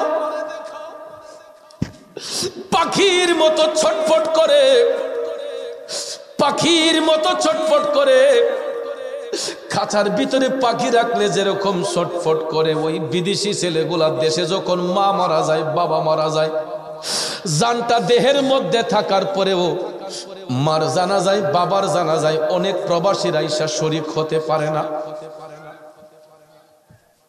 এই জন্য এরা বিদেশে কান্দা কান্দা বালিশ ভিজায়। আরে কোন দেশে আসলাম, ইচ্ছে কইরা দেশে যাইতে পারি না, ইচ্ছে থাকা সত্ত্বেও দেশে যাইতে পারি না। পাসপোর্টের মধ্যে সিল লাগাইতে হয়, আকামার মধ্যে সিল লাগাইতে হয়, কফিলের কাছ থেকে বিদায় নিতে নিতে দেখা যায় বাবার লাশ পচে যাবে, ঠিক না ঠিক? তখন বাধ্য হইয়া বলে তুই পরে আইসা তোর বাবার কবর জিয়ারত করিস, তুই চিন্তা করিস না। কিন্তু যতই সান্ত্বনা দেখ না কেন, বাবা হারার যন্ত্রণা তো ওই বিদেশি ছেলেটার অন্তরে ছটফট ছটফট করে। বন্ধুরা আমার, বাবাজিরা, আজকে যখন আমি এই গ্রামে আসলাম, আমার স্নেহের লোক মানুষের আমাকে বলতেছে হুজুর আমি তো কাতারে থাকি, আর কয়দিন আছেন? মাহফিল শেষ করে আর মাত্র 1 সপ্তাহ আছি, এরপরেই চলে যাব। এই বিদেশি ছেলেগুলা মাহফিলের শোনার জন্য আজকেও দেখেন আপনার ভিডিও লাইভের মধ্যে কত প্রবাসীরা বিদেশ থেকে এই ওয়াজটা শুনতেছে। অনেকে বলে কয় মুনাজাতের সময় আমার একটু ফোন দিস, আব্বা আম্মার জন্য একটু দোয়া চাইছে, আমি দোয়াতে শরীক হইমু। বিদেশে থাকলেও তাদের মনটা পড়ে থাকে ওয়াজ মাহফিলের মধ্যে। বিশ্বাস করেন, আমি যখন সৌদি আরবে গেলাম, মিডল ইস্টের অনেক জায়গায় গেলাম, আমার বাংলাদেশের মানুষগুলা, এই ভৈরবের মানুষ অনেকরে পাইছি সৌদি আরবে, যেমন লাগে এর আর গড়ের মানুষ। আমি এত আনন্দ পায়রা আমারে পাইলে বিদেশে, ফুলাফান কাজ কাম বাদ দিয়া চলে যায় আমার সাথে সাক্ষাৎ করার জন্য। হুজুর আমার আব্বার জন্য একটু দোয়া করেন, আম্মার জন্য একটু দোয়া করেন। ওই বিদেশি ছেলেগুলা বুকের মধ্যে চাপা কষ্ট লইয়া বিদেশ বাড়িতে থাকে। দেশের না জানি কোন অ্যাক্সিডেন্টের খবর তার কাছে চলে যায়, না জানি কোন দুর্ঘটনার খবর তার কাছে চলে যায়। এই জন্য ছেলেগুলো দেখবেন ডিউটি টাইম শেষ কইরা ঘরে আইসা আগে বাড়িতে কল দেয়, আব্বার শরীর কেমন, আম্মার শরীর কেমন, বিবি বাচ্চার খবর নেই। তখন ভাইয়ার আমার অনেক সময় দেখবেন দুঃসংবাদ পাইলে এদের মেন্টালিটি ঠিক থাকে না, কানতে কানতে অনেকে হার্ট স্ট্রোক কইরা বিদেশে মারাও যায়। আসেনি মিয়া? একটা পরিবারকে সুখী করার জন্য, পরিবারকে উন্নত করার জন্য এই রেমিটেন্স যোদ্ধারা গেছে সুস্থ শরীর লইয়া, আইসে ওই দেশ থেকে লিভারে ক্যান্সার লইয়া, গেছে সুস্থ শরীর লইয়া, কোনো কোনো সময় দেখা যায় আসছে লাশ হইয়া।